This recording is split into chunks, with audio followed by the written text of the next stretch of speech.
23 laps being run under yellow. 1 green, white checkered was used. There was 11 lead changes. We got a wreck. We got a big wreck right there, a big caution coming out. That happened back there in about 8th place. I didn't see exactly where it started. I just saw a car flying through the air there. With the Gander trucks. Oh, those trucks are fun, B. Yeah, here we go, though, with our first pit stops. round of green flag pit stops. And you see the 12 car coming in hot. He's got to be careful. Oh, my God. Look at this, man. They just got all bunched up right there.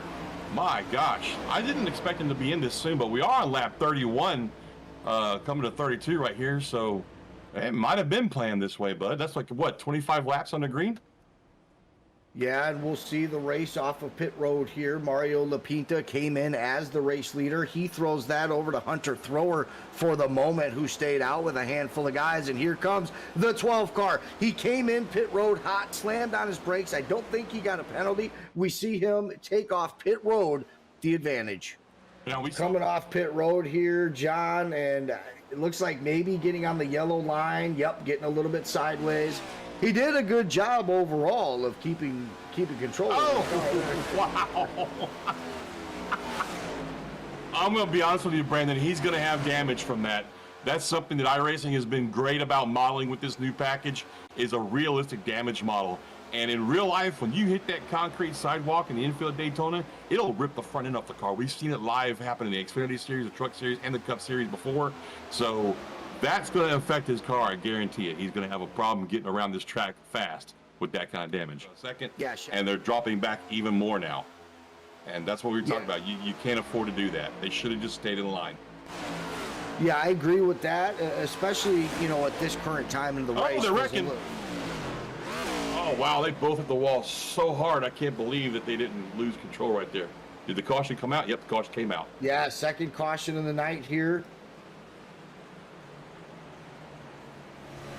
On board with the 20 of Joseph. Joseph, he's behind the 3 car of Nate Brooker, sitting back there in 8th place. I'm not too sure that 20 car has really been outside of the top 10 here tonight, having a strong Daytona. And it looks like we got another yellow flag. Grant Peterson, Tim Henderson involved in this. Matt Rucci, I think. And once again, a familiar name, Tyler Greneau, wrapped up in this as well. Panel, oh, and the 23 sends them flying. Wow. Wow. It's good. The kick is up and it's good through the goalposts. Wow, man. Well, I sure hope that guy in the 59's got a fix-it lift, because he's going to need it. Let's see if we can get an in-car. And let's see if we can ride along, folks, with the 59 as he goes for this loop. Now, if you suffer from motion sickness, I apologize. You're probably going to want to look away for a minute.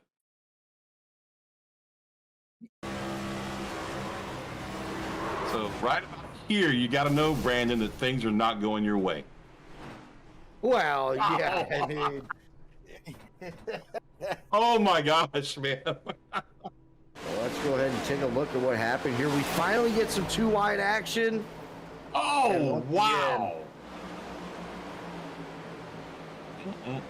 Yeah. Oh, there's some heavy damage on Frank's car there. He's the 23 car, and you see the 11 Interstate. Pretty good distance from the last caution. So these drivers coming down, they're going to get some fuel. We'll be able to see now if they play their cards right, is this going to be the last pit stop for fuel? I don't think it can be. We're still 37 laps from the end of this race, and I mean, I think they're only going 22 laps on fuel.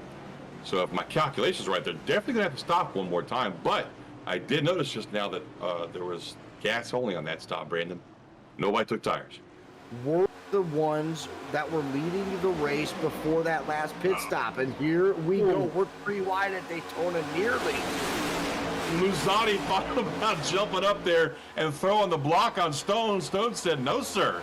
Get back down there where you were at. Shuts the door on him and did not lose a bit of momentum right now going through this turn right here. And it looks like they might lose just a little bit. But I tell you what, little bump in the back there. We got a car getting squirrely. They save it, stay straight.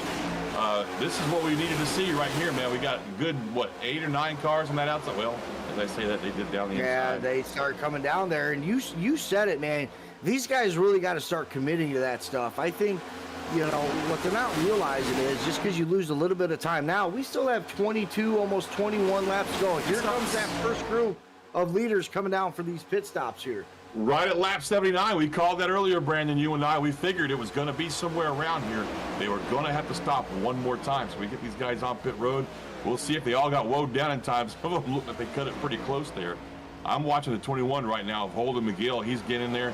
He looks like he's taking 4 tires.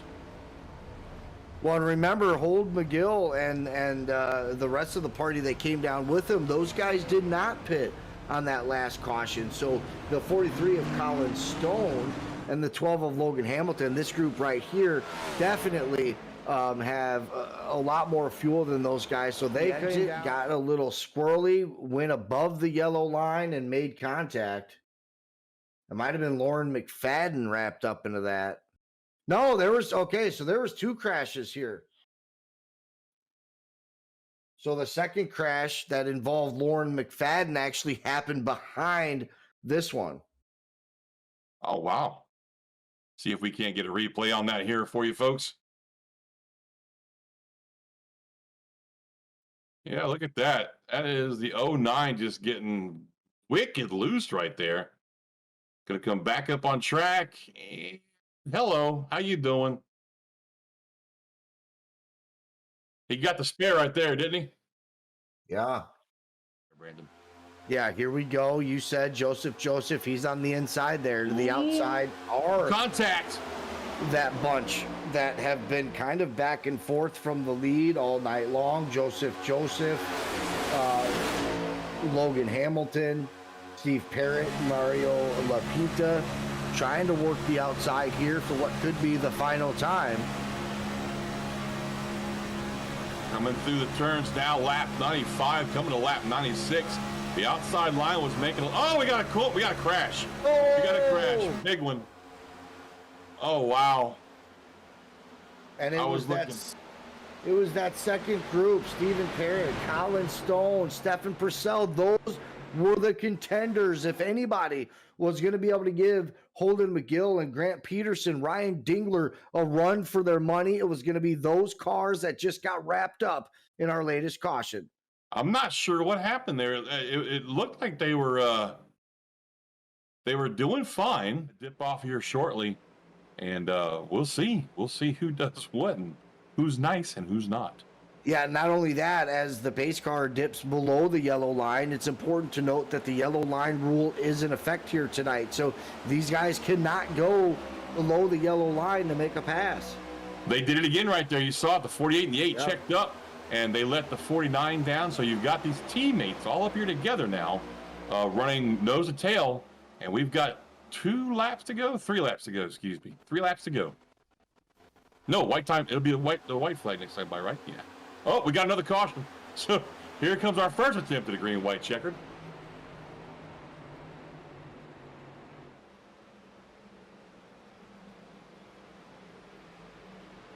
Stephen Parrott. And Stephen Purcell as well. It looks like Taylor Butcher Benjamin went off track. So I think there's a couple of things going on here. But certainly a huge wreck there in the middle of the field.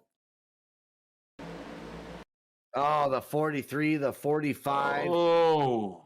Drivers who had just made their way down pit road, the caution prior, got sent to the back because of that. Obviously losing track position coming down pit road. It will get you a seat in the Cup Series. Speaking of that, pace car off. We're going to go green flag racing. The 21 of McGill and his teammates all back in single file. And we are on our second green-white check. I love how they work together again, that's what we said at every restart.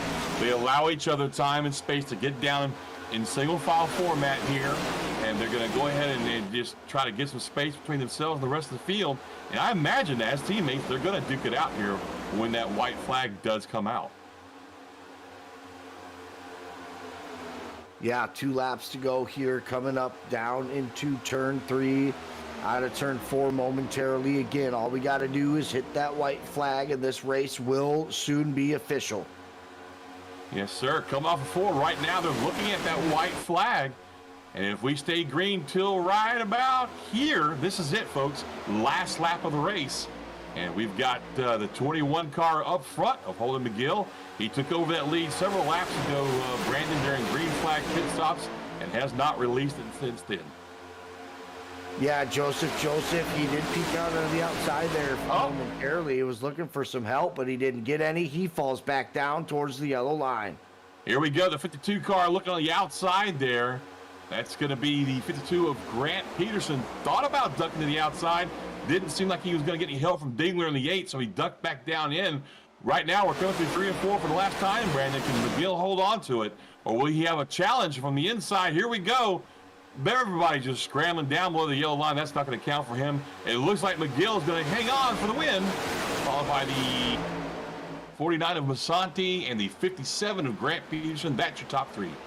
Yeah, Matt Rucci 4th, Ryan Dingler 5th, Joseph in 6th there. Last minute ditch effort for him to get as many spots as he can, but it all came down to Holden McGill. We called it there on one of those green flag pit stops when McGill and his boys came down pit road before anybody else. It really was the move that opened the door for this win.